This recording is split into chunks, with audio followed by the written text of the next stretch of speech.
Dr. Molnar had arranged for him to be upgraded to elite business class, the Duna Club Lounge, on his Mela flight to Amsterdam. Even so, Nathan found himself wandering restlessly through the generic steel and glass of Terminal 2A at Farahay Airport.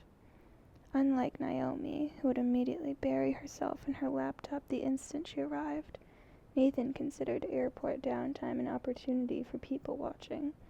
But today, a drizzly, chilly summer day whose gloom seemed to have seeped into the airport, the only person Nathan was watching was Danja, who was playing continuously on a screen in his mind, trailing his roll-on camera bag behind him like a little red wagon.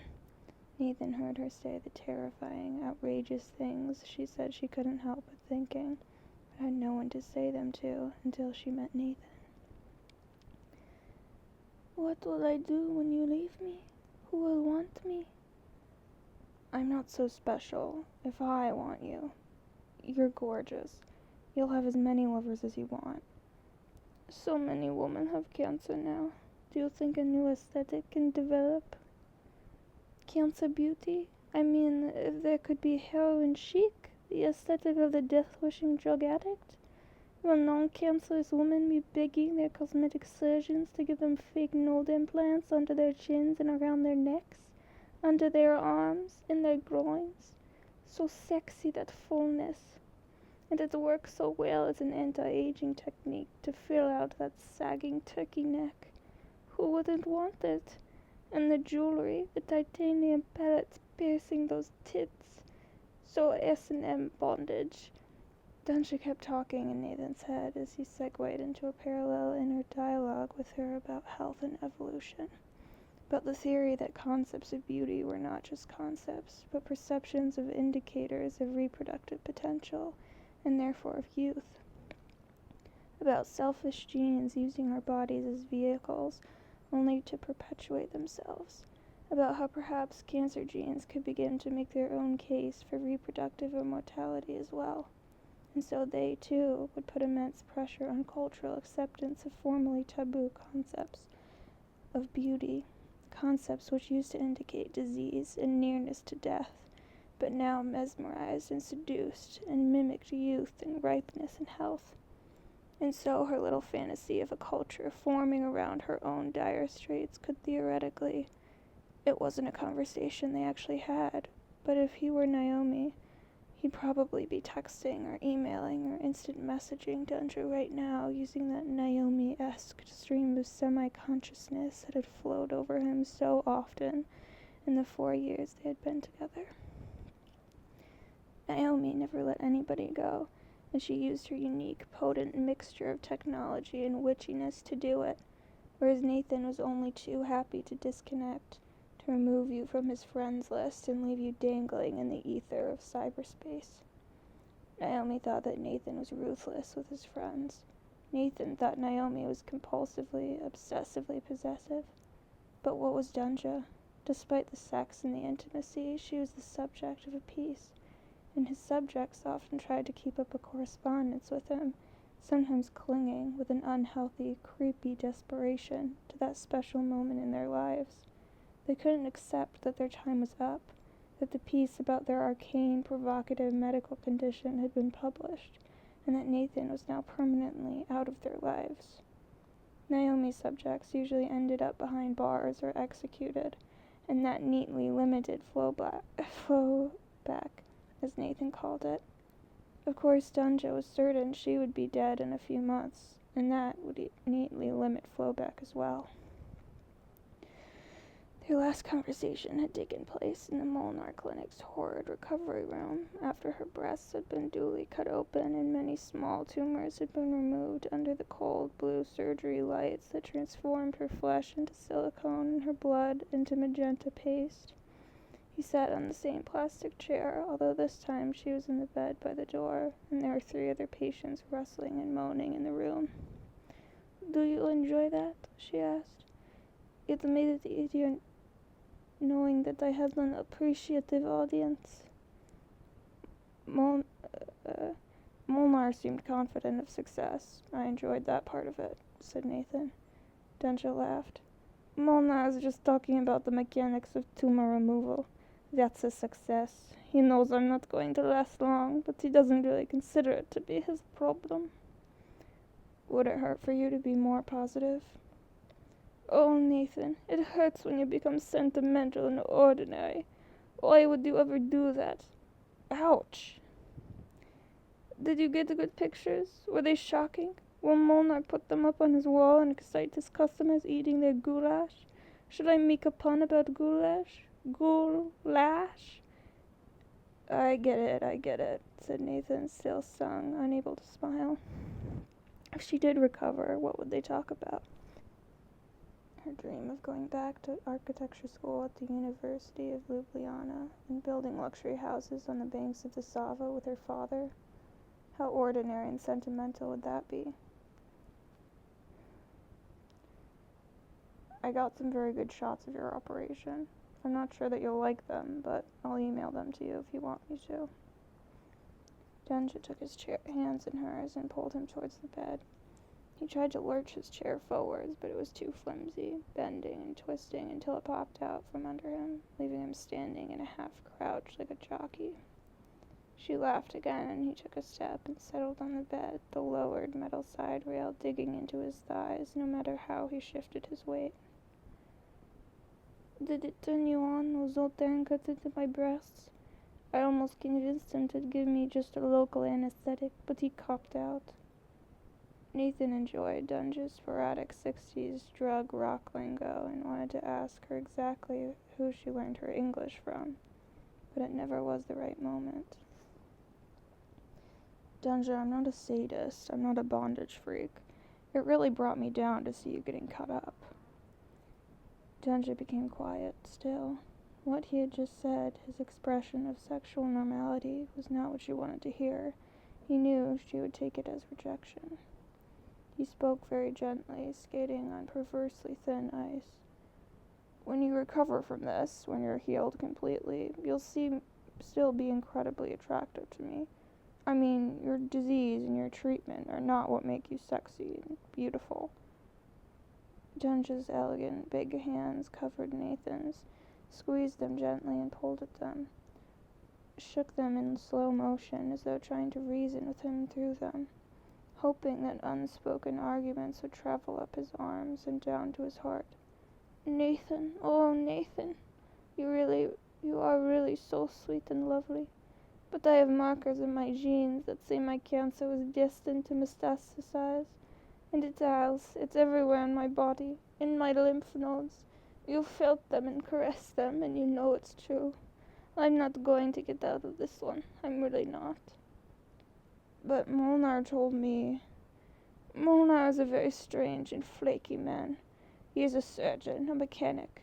He doesn't want to know about things he can't attack with machinery. I was completely surprised to wake up and find that I still had tits at all. I was sure he'd get so excited that he'd cut them right off. I was also disappointed to see them, and looking only a little battle-scarred too. He's referred me to another clinic, this one in Luxembourg. It sounds very sketchy to me, just like Molnar, but I have a mark on my brain that means I'm destined to go there too, to let them do things to me until I'm dead. Nathan could only just manage to keep looking into her searching eyes, feeling at that moment very sentimental and ordinary, and therefore mute.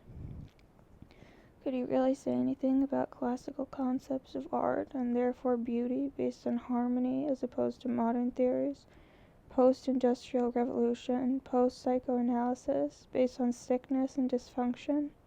Could he make a case for her new, diseased self as the most avant-garde form of womanly beauty? He didn't dare, but she did.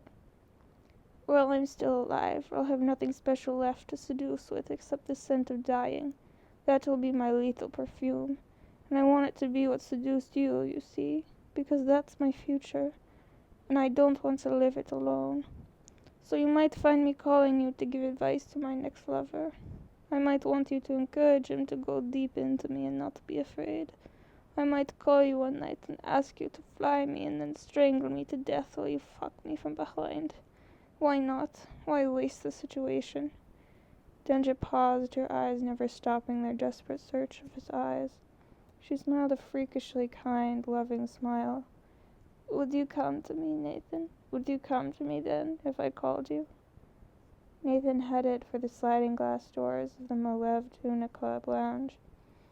As he walked in, he recalled Naomi saying, "Just kill me," when he complained to her about something on his cell. Approaching the checking out counter, he thought about strangling Naomi to death while fucking her from behind. Her hands were tied behind her with a terry cloth hotel bathrobe belt. His hands were powerful around her long throat. Her face was twisted into a beautiful, open-mouthed, terrifying expression of ecstasy. In the fantasy, Nathan knew that it was the end of sex, that there could be no more sex after this sex.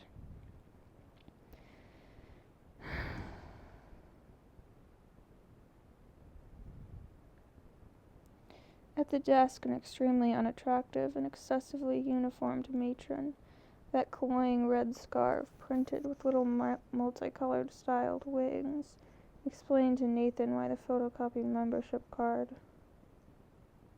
and other obscure paperwork Molnar had given him was not valid, and that she therefore had to deny him entrance to the promised land of the Duna Club Lounge. As he rolled away from the lounge and headed towards his gate, Nathan could only marvel at the Molnar-esque perfection of it all. Charles de Gaulle was undergoing extensive renovations. After walking for miles past dormant, moving sidewalks, Naomi had to lug her roller bag up a double set of stairs. The small glass elevator was absolument for disability use only. Then, over a platform randomly strewn with cafeteria chairs, but no tables, that were served by a huge, lonely, lopsided automatic drinks machine. Then down another set of stairs which led her onto a dense mass of travelers, standing numbly in a corridor with no seats at some distance from a gate with no seats. The horror of it was exacerbated by the near impossibility of getting out her laptop and opening it without cracking someone in the head. Naomi dug her BlackBerry Q10 out of the roller's side pocket. She preferred it to Nathan's iPhone and any text-intensive contacts like the ones she usually found herself in. She needed real, physical buttons. You couldn't type on an iPhone when you had decent fingernails, and was dreading the possible imminent collapse of the BlackBerry empire. Such were the perilous life of the ardent tech consumer. As she fired up the Q10, she remembered with a pointy shot of adrenaline that she had left her cologne pen at Dr. Trin's desk. So rattled had she been when she left her office. This was especially annoying because the entire day and a half in Paris after that had been tainted. A strange metallic taste in the mouth and a general warping of colors, like a migraine aura, by the Dr. Trin debacle. Not only had she not gleaned anything useful from Celestine's doctor, she had unexpectedly bumped into the limits of her intellect, or at least her education, and felt bruised by the collision. Or was she selling herself short? The Cologne pin, for example. She could imagine Dr. Trin picking it up from her desk with ancient silver North Vietnamese surgical tongs and sending it out to her favorite counter-surveillance lab for analysis. But it was a perfect excuse for further contact with the doctor. If Naomi could devise a more efficient tactic for dealing with her, she could send Hervé to pick it up, primed with some innocent French bad boy questions, which, coming from him, the doctor would feel safe in answering. How close a collaboration could she afford to make Hervé? As if in answer to that question, her Q10 began flashing its email alert light. It was him.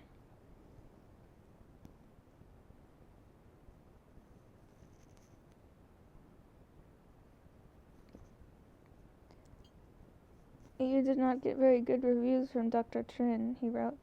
"She was very quick to contact me and let me know that I should stay away from you, because you obviously wanted to do damage to the memory of our dear Celestine. She also said that she did not feel that you were very intelligent, or maybe you are just American, she's not sure, and that you used shock tactics that reminded her of American military policies in Vietnam. I asked her if she would pose nude for me, but for my book that you liked the idea of. She said that her culture forbids it. We had a nice discussion about cultural assimilation and the sensuality of the East. I do not think she will do it. Naomi's thumbs began to fly. I'm very disappointed to hear about the doctor's reaction to me. Did she really talk about the Vietnam War? Ha ha, got you there. No, I made that up.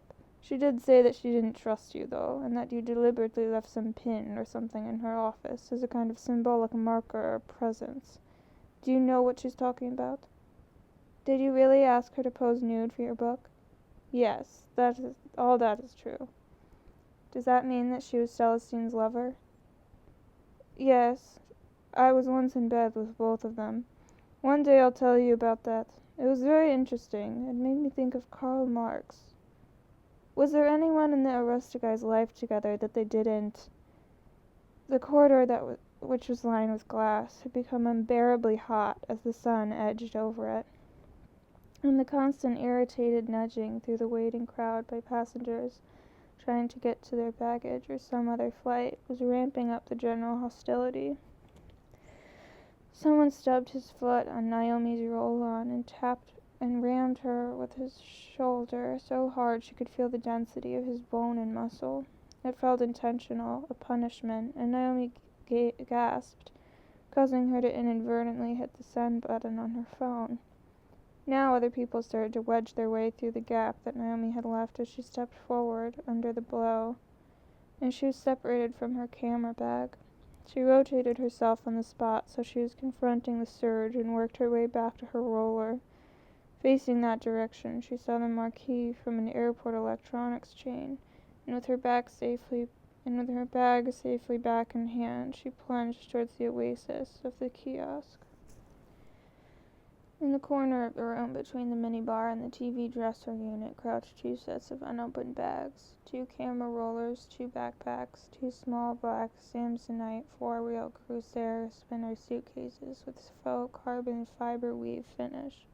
Naomi and Nathan aspired to remote atopas and sexy German dentable aluminum stuff, but that was, for the moment, out of their range. It was not so much that they had the same taste in gear, but rather that they collaborated on their consumerism. It was a consumerist dialectic that led to the same commodity. That's what Naomi was thinking in the floating part of her mind as she sucked Nathan's cock. So delightfully, boringly not curved much at all, not a mutant organ in any way, but a classic, modern, circumcised penis, in room 511 of the Hilton Amsterdam Airport Schiphol Hotel. And she was surprised to find herself thinking in Marxist terms, because up until that moment at the electronics kiosk in which she discovered 3 books by the Arrestigais, cheap-looking rushed editions in American English pumped out to take advantage of the philosophy cannibalism scandal, she had barely heard of Karl Marx or Das Kapital. And yet those books, small with large inviting typefaces, and so easy to read, like owner's manuals for hitherto undiscovered parts of the brain, made her feel as though she'd been born a Marxist economist. Not that Marxism was the subject of the books, but that the lexicon of Marx somehow underpinned the Arrestigai's evidently profound understanding of contemporary consumerism, and of Naomi herself, as it turned out. The lack of a variable direct flight, which would have been a short hour-plus hop from Paris to Amsterdam, meant a 7-hour ordeal involving a layover in Frankfurt. But the time dissolved in an odd way, because instead of wandering among the randomly strewn high-tech shops of that stainless steel commercial kitchen of an airport, punctuated by intense bouts of Wi-Fi hotspotting, Naomi found herself settled into a lounge chair near her gate, submerged in the deep inner sea of the Arrestigais. A warm sea nurturing a coral reef inhabited by the most bizarre and engaging creatures. Continuing a dive she had begun on the flight from Paris. By the time she came up for air, she'd been transformed into a quiveringly, giddily passionate Arrestigian. And now those 3 books. Science fiction, money, apocalyptic consumerism, a user's manual, and labor gore, Marx and horror. Lay innocently on the glossy desk by the window as Nathan unexpectedly and somewhat unsportingly came in Naomi's mouth, phlegmy and bitter. It was her breasts that did it, or rather it was all 4 breasts. 2 of Naomi's, 2 of Dunge's, superimposed on each other. The image fermented in Nathan's brain and downloaded through his penis into Naomi's hot, distracted mouth. Or so it felt to Nathan, absorbing Naomi's jet lag and distraction as his own, and confusing her breasts, beautifully wobbling as she sucked, with Dunge's larger, mutilated ones, and somehow even adding Dunge's swollen armpit glands, 6 breasts, into the mix. He had his arms behind his head and wasn't even touching Naomi's breasts. It was a distance that made the hallucinatory laminating of breasts possible, and his usual cum control ineffective. Or had he even tried to exercise that control? Was he like a small dog who punishes his mistress for staying out too late and leaving him locked in the kitchen? Naomi never swallowed unless she was very drunk. Naturally, she had a rationale. It was more porn-like to just let it dribble out of her mouth, to let it form a stingy bridge to his penis and his pubic hair. She did it now, not startled exactly, but maybe puzzled by his betrayal of their routine, which is that they would decide in advance of her mouth enclosing him whether this was foreplay or this was it for now. Naomi didn't like sexual surprises. She was always willing to play, but she wanted structure. And so it was a surprise to Nathan, then, that Naomi, abstractly wiping her lips with the back of her hand, said, "What do you think about Marx and crime, then?" No sexual reprimands, and a reversion to her infantile name for him, Than, suggesting a thumb-sucking, asexual state of mind. "Well, I'm not sure, Omi. It's a huge subject, I guess. You've been deep into it? Marx? That's a first for you, isn't it?" Naomi rolled onto her back, flattened by the enormity. The ceiling was a stained plaster swirling. It matched her mental state. "I've been deep into the Arresta guys." "They're Marxists?" "I've been reading them. I realize I have no education. It's intimidating and depressing. It hurts my head. I need the internet to read them. And exhilarating. I'm not sure what they are. Were. She's very dead. And dismembered." Naomi folded both arms over her eyes, shutting out the oppressive ceiling. "Omi, Than."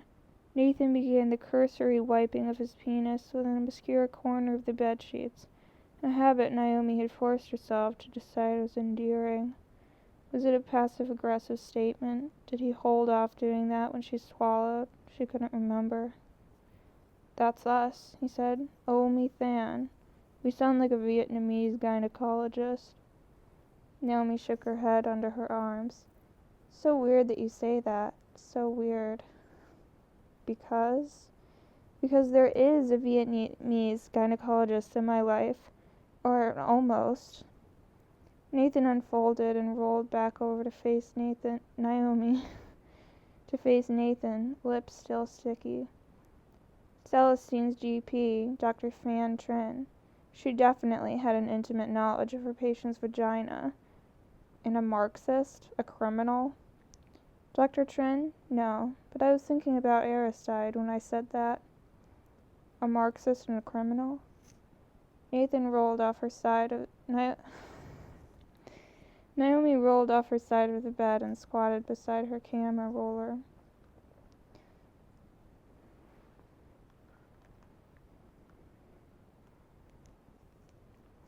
She dripped a few drops of lazy, vicious fluid on into the carpeting as she unzipped the bag and groped its innards. "I was thinking more like a Marxist and therefore a criminal. I mean, the way they wrote made me dizzy crazy, made me feel intelligent, deep, and you know how seductive that is for me. You used it yourself to get me into bed that first time. And now she flopped back onto the bed, a white and silver iPhone 5S in her hand. Let me take a shot of you cleaning your cock. Nathan stared at her in disbelief. You have a bag of the highest of high-tech photographic shit that you've ever lugged over the globe, and you're shooting my manhood with a cell phone? And since when did you have an iPhone? Since Charles de Gaulle. It's a natural segue from my well-documented by you desire for disembodiment. I want to junk the camera roller bag and travel with only this implement. It shoots HD videos too, and you can edit it on the phone while flying. Touch focus, dual LED flash, fingerprint security, great macro. Look. And she swooped down to within centimeters of his cockhead and started snapping, the phone making an absolutely delectable shutter sound, reminding Nathan of the Australian lyrebird that would replicate the shutter sounds of forest paparazzi to seduce a mate. Or was it a more sinister thing? Was the iPhone a malevolent protein organism? The stem cell phone mocking him who had cameras with real physical shutters whose sounds you couldn't turn off, promising to replace every other device on Earth with its shape-shifting garage door openers.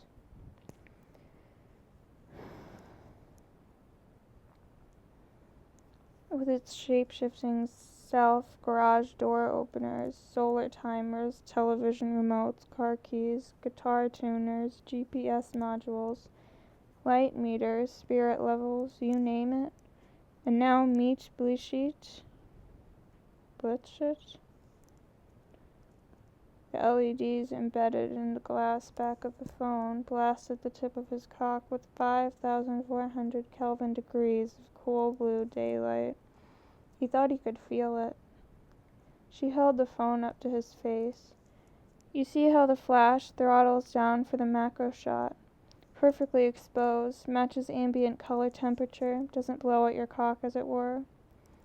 She pulled the phone back to look at her photo, then, drawn by his ruthless intensity, kissed the image. Her lips left semen spears on the screen, commodity fetishism at its finest. Nathan rolled over on top of her and looked over her shoulders at the photo. He thought fleetingly of that shot of Galapagos lizards mating on a sun-drenched rock. Naomi flicked camera roll back and forth with her index finger, nails strangely not clacking, sorting through the varieties of flash and flashless, micro and macro, a shockingly wide dozen of them, some meat scrotal views as well. This is making me very nervous, Omi, kind of existentially unstable. She began to edit the photos in a cute retro app, making his cock look like it was shot with an Instamatic in the 60s, and then a Polaroid in the 80s. You talk pretty, Nathan, but what do you mean? It's all good. I'm going to give you back your big mother macro lens. I won't need it anymore. Those are the most terrifying words you've ever uttered. He buried his head in her neck under her hair, nuzzling in a pathetic and desperate way. He spoke to the pungent nape of her neck. You're giving me back my big mother cock. You won't need it anymore. Naomi tossed her phone onto a pillow and twisted around him until they were belly to belly. He thought fleetingly of that 50s French movie featuring Saint-Tropezans mating on the beach. You're very anxious. You don't have to be anxious. You just spoke German. Since when? The Arista guys. Reading them. Why not French? Marx was German. Das Kapital. They quote him. They translate.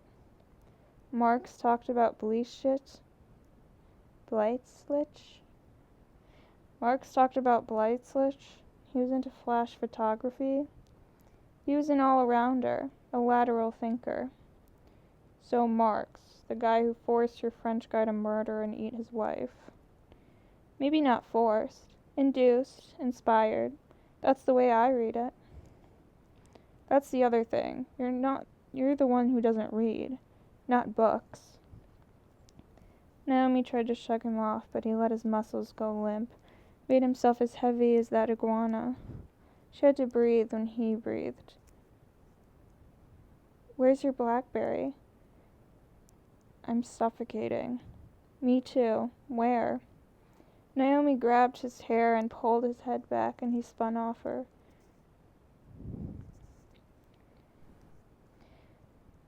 Because, and I'll tell you before you ask me, because you've abandoned your faithful BlackBerry, your old friend and lover, the one that was cool with long fingernails, left him now that you've got a new exotic toy to play with.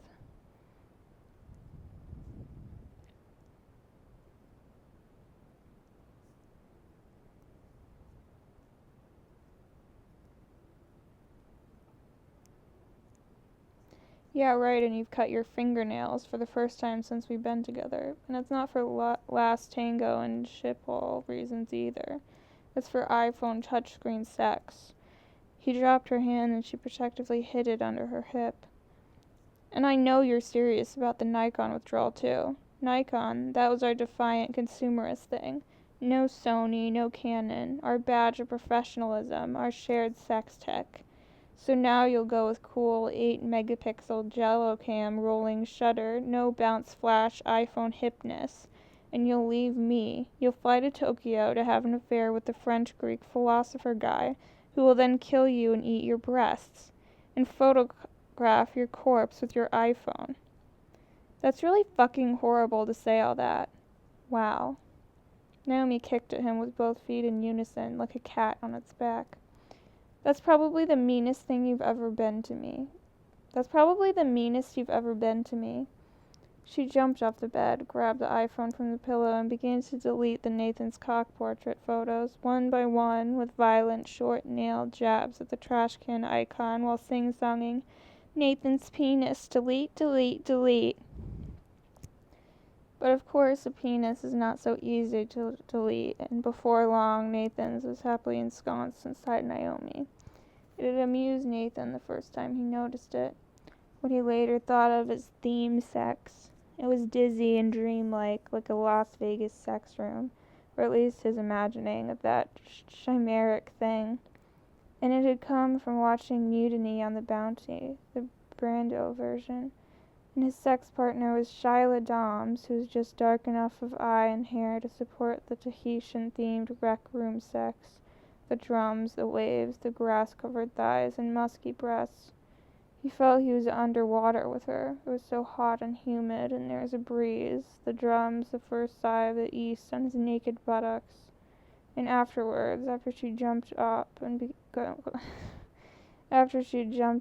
to the bathroom to pee and maybe douche out, as they then did, she came back luminous and said, "For a second there I thought you were Brando, and you were still wearing those white breeches and those shoes with the buckles, and we were underwater." It was never like that with Naomi. She didn't seem to have theme sex, ever. She admitted to distracted sex, thinking about arguments she'd had with her mother or her sister, even ratcheting up the anger and intensity to the point of orgasm. Nathan could not imagine that such a thing could be true, but she swore it was. Was she covering up her own version of theme sex? Perhaps it was fantasy celebrity sex, and she was fucking some prepubescent rock star, male or female, and wouldn't cop to it. Once in a while she'd play and try to guess his theme of the moment, but mostly he stopped mentioning it, holding it back, keeping it private the way she felt that some of her sex things were too private. Though he hated that, he wanted to violate every part of her, dirty it up, and make it part of him too. And this time, of course, since the theme was Dunja and surgery and sexual mutilation, he actually he was not going to play thematic, especially since the doubling up had actually disturbed him, so specific had it been. He became the Hungarian surgeon, inserting the radioactive pellets into Naomi's breasts with his mouth, holding them between his teeth and pushing them, nuzzling them into her flesh. And then they became Dunja's breasts, and Naomi became an amalgam of Naomi and Dunja and someone else, Was it Sheila? Was she making her comeback bid from the distant past? And he became a rustic guy, terrifying himself, his conception of the man filtered through Naomi and the internet and those photos he had found with the safe filter off. Photos you didn't want to see because they adhered to the inside of your skull and lacerated your brain. And that website called poundofflesh.com, devoted to the eating of breasts. Nathan / a rustic guy ate her breasts right off her chest, ripped them off with his teeth, and then he came back again, so voluptuously that it terrified him. Naomi pushed him off. What the fuck was that? You actually bit me. She pulled off her left breast, looking for bite marks on his underside. I can't fucking believe that. It wasn't me. It was a rustic guy. Naomi's dismissive shrug. Sex theme. I know you think they don't exist. They don't for me. I don't have sex fantasies. A sex theme isn't exactly a fantasy. Soon Nathan had her D300s in his hands and was shooting a series of posed pictures. She was still naked, but he had wrapped the sheets around her lower legs so that only her thighs were visible. Okay, now can you guess? Said Nathan, hiding behind the camera. I'm working on a pitch and you're one of my subjects. What's the article about? You've covered my legs with a sheet. Not just covered.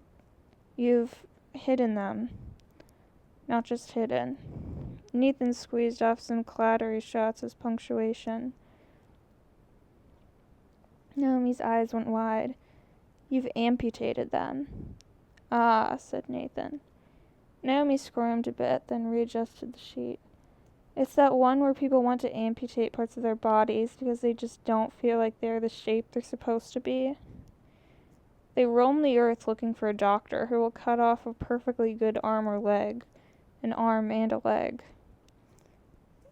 Or else they do it to themselves with a chainsaw or a shotgun.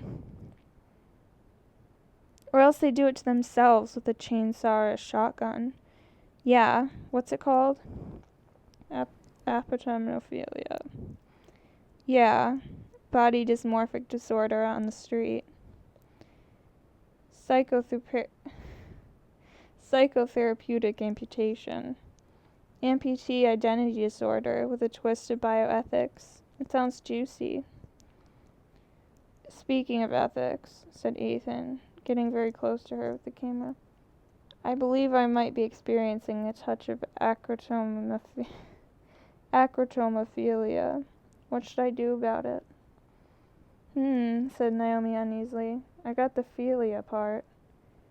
A sexual attraction to amputees. Nathan started to nuzzle her thighs. Naomi whipped off the sheet and sat up. I think you just managed to creep me out. She held out her hand. Give me my camera back. Aw. I don't do medical. You do medical, remember? I do crime. It's cleaner. Sometimes hard to separate them, but I thought you were giving me your camera. You were going iPhone solo, remember? I could use a backup. Naomi snapped her extended hand at him, and Nathan gave her the camera. She immediately started to delete the photos. I think you've just rejected my pitch, and that is a crime, said Nathan. Naomi swung off the bed and started fretting the Nikon back into its roller. She spoke into the wall with her back to him.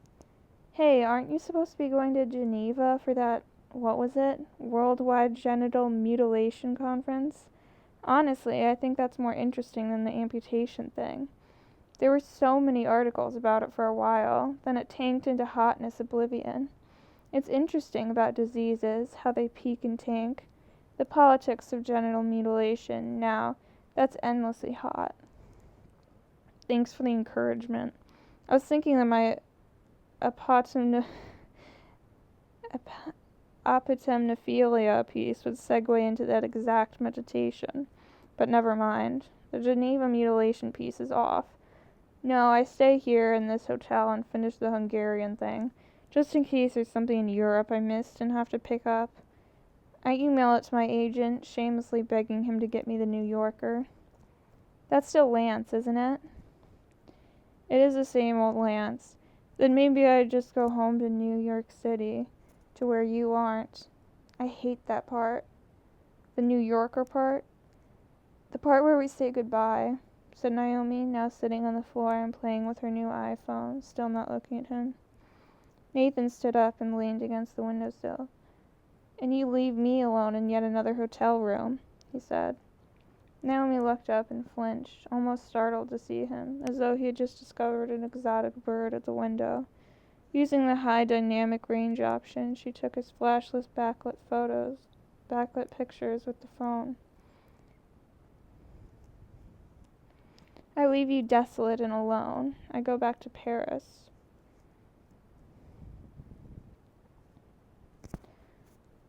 Nathan was finishing up his solitary room service meal. On a website called MediaScandals.com was a page devoted to Dr. Sultan Molnar. His iPhone quivered and he answered it. Hi, it's Nathan. A very little female voice. Nathan? Yes? It's me. It's Dunja. Dunja, where are you? I'm at home, somewhere in Slovenia. Yeah, an awkward pause. Her voice was too little for comfort. How are you? Dunja inhaled raggedly, suggesting to Nathan that she'd been crying just before she called him. Nathan, I think I gave you a disease. I'm so sorry. A disease? You mean literally? Roif's, Nathan. Roif's disease. Dr. Molnar just phoned to tell me. It showed up by accident in some tests. Her little voice hung there, suspended, weightless. Almost without thought, or rather, exactly like thought involving memory and information, Nathan was Googling Rolf's disease and within seconds was downloading data into the conversation, fingers flying and swiping. Roif's, said Nathan, net borrowed argument tinting his tone. Nobody had Roif since 1968. Dunge's tone was the flattened tone of unassailable logic. I've been immune suppressed for a long time, and I have it. And so do you now, I think. Probably. The Royce survived all that radiation. Radiation is not a treatment for Roif's. No, said Nathan. I see that. You see that? On your computer? On the internet? A photo of Dr. Barry Roif on the cover of Time magazine, May 1968. He looked lanky and shy, a bespectacled Jimmy Stewart. The caption in screaming yellow read, Dr. Barry Roif, Sex and Disease. Dunja began to sob huge, liquid, globular sobs. For a moment Nathan thought the sobs were coming from Dr. Roif himself, his apologetic, twisted grin now morphing into a rictus of grief and shame. I wonder whatever happened to him, said Nathan. Who? Said Dunja amid shudders. Roif. Dr. Barry Roif. Nathan was having a pee and it hurt. He talked to the pain. Ow, fuck, ow, shit, that really hurts. Barry, what did I do to you? The pee dribbled to an uncertain halt, then dripped morosely. Nathan shook his penis angrily and reached over to his shaving kit bag. He took out a large magnifying glass with a ring of battery-operated LEDs, swiveled around to the sink, flicked on the LEDs, flopped his penis over the edge of the basin, and examined its tip. The words suppurated came to mind. Fuck, said Nathan. Fuck. Back to the Okay.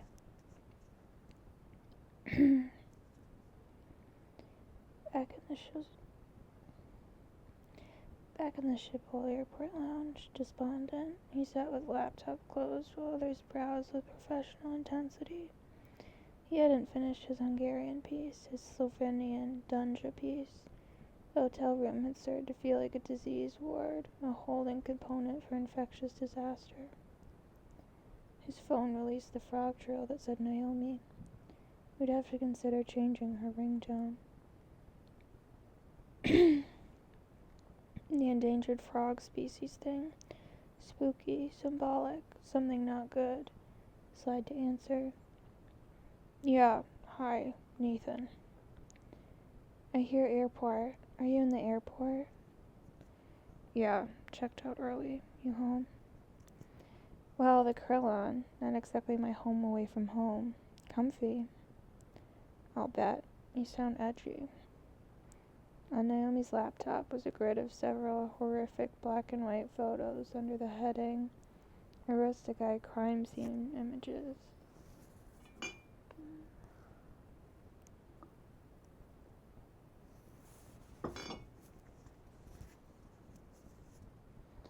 Okay, the photo showed the torso of Celestine Rustici, which was missing various pieces. One breast, half a buttock, the soft area around the belly button, bite-sized lesions everywhere.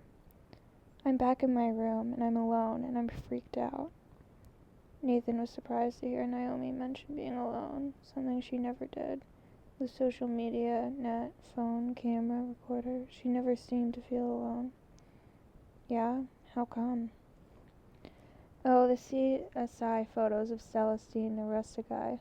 They're hideous. How could the guy do that? I just can't believe it. He's such an attractive character, but I don't know. Maybe. God, I'm sending you the URL. Maybe don't, said Nathan. An African lady with a pushcart came around cleaning up bottles, cups, cans, newspaper. She took Nathan's cappuccino before he was finished with it. I'm not in the mood. Naomi got up from the desk chair and twirled onto the bed. She got under the duvet with all her clothes on, including shoes. I need your advice, Than. You have to see this stuff. I can't have it in my head all by myself. He ate pieces of her. I mean, I knew that, but now I'm seeing it.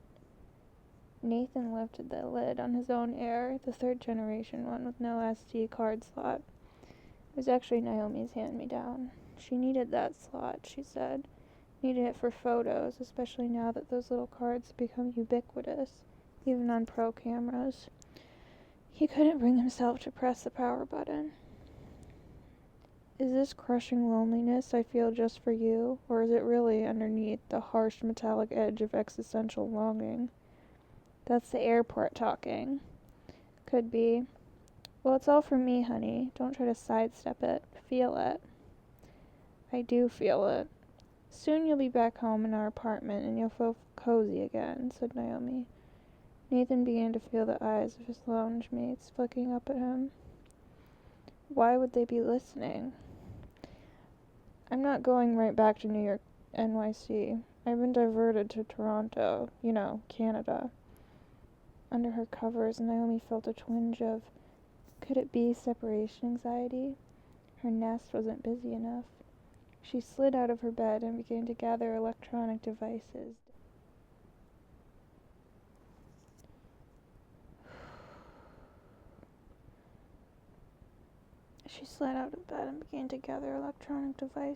Dumping them on the duvet as she found them. But you're not in the air yet. How can they divert you? I diverted myself. I'll email you the address and stuff. Naomi jumped back under the covers again. The nest reconstructed, ramparts, moats, drawbridges. What's going on? Toronto? What, Sunnybrook Hospital? Nathan's voice went sodo.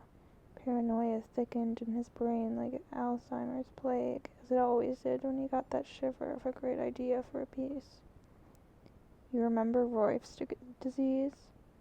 Oh, sure. The thing that killed Wayne Pardoe. But they cracked it, didn't they? Extincted it?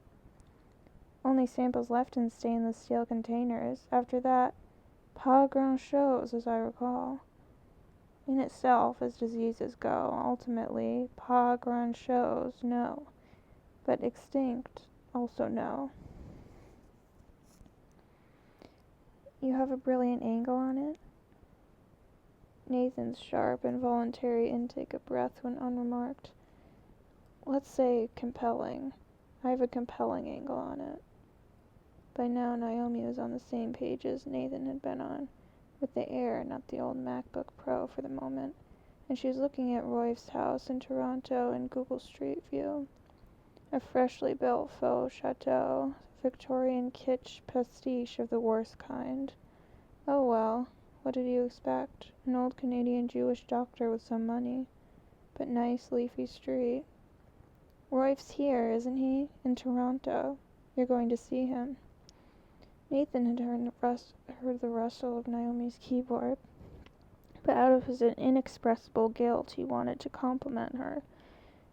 Hey, that's pretty good for somebody who doesn't do medical. Try this. Do you know Roy's first name? Are we playing Fast Fingers or are we thinking? Fast Fingers was their code for supplanting brain memory with Google search. Too late for the first name thing, I guess. I'm looking at Barry's face right now, said Naomi. Rabbinical Jimmy Stewart, somehow. Holy Blossom Temple or something in my Toronto past. Do you know Alzheimer's first name? No fingers. Sure. Eloise. But did you know Alzheimer's assistant turned out to be Creutzfeldt or Creutzfeldt-Jacobs? You know, human mad cow disease? Sort of. I forgot what you do. Nathan's starting to cook now, and it was inarticulate things to Naomi that the cooking really happened, part of their closeness, though he worried it didn't really work in the opposite direction. Edged himself down lower onto the lounge's carpeting, bringing the phone closer to floor level. He didn't want his lips read. What happens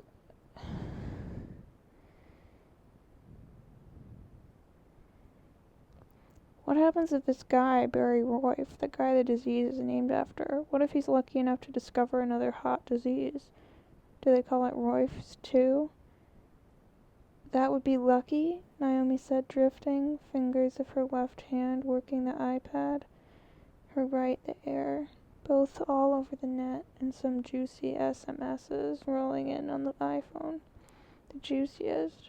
Greetings from Tokyo, Naomi. Here's the email address you wanted. Let's talk soon. The avatar in the message bubble was an actual photo of a pleasant-looking young Japanese woman that was framed like a painting.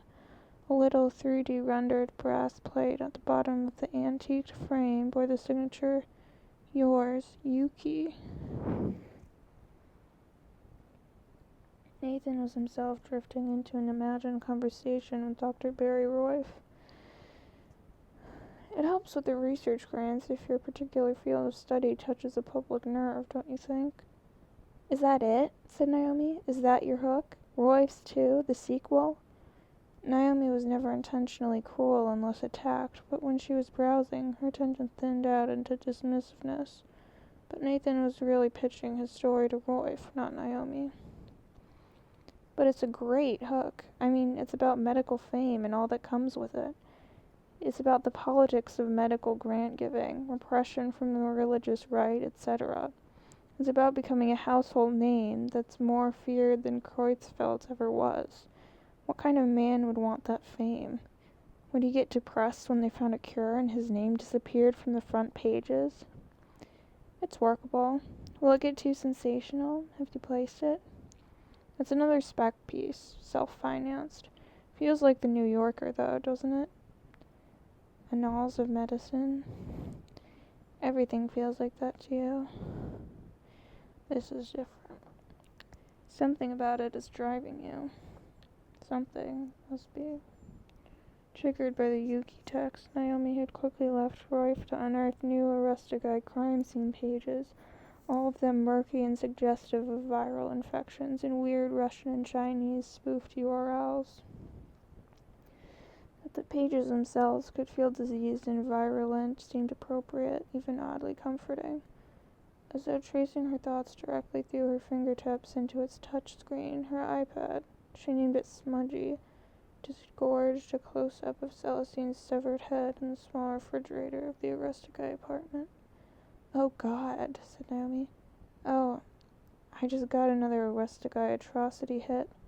I think the killer must have taken these photos himself. I don't see any crime scene guys going around in them. But who posted them? I'm sending you that URL too." Nathan stood up and stretched. Something resembling a flight announcement was resonating through the lounge. It wasn't his flight, but he held the phone out a bit to pick up the metallic garble for authenticity and then brought the phone back to his mouth. The diseased dissonance was getting to him.